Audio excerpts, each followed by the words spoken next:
Næst Jónína Rós. Já, takk fyrir. Mig langar aðeins til þess að spyrja talsmann neytenda afstöðans til í raun og veru þess óstöðu og litla gjaldmiðil sem við hvaða áhrif hann telur það hafa á neytendur sína sem kannski fyrst og fremst eru þetta fólk sem við höfum mestar áhyggjur af, það að segja húsnæðiseigendur sem eru mjög skuldsettir og jafnframt langar mig til að spyrja það er talað að í raun og veru kosturinn við þessi verðtryggðu lán þetta eru jafngreiðslulán til mjög langs tíma.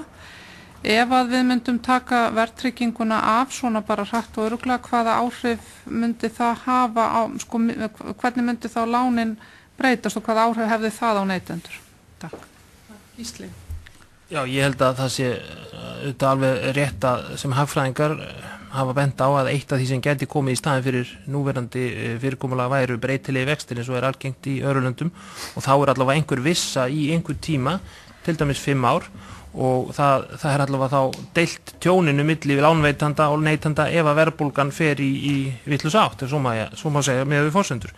En varðandi óstöðugan gjaldmiðil þá eru margir hagfræðingar sem halda því fram að það sé ekki hægt að afnema verðtryggingu nema að taka upp annað gjaldmiðil. Ég kann ekki eiginlega að rökstyðja hvort ég tek undir það en ég efast ekki að það geti varla verið verra en nú ástandið.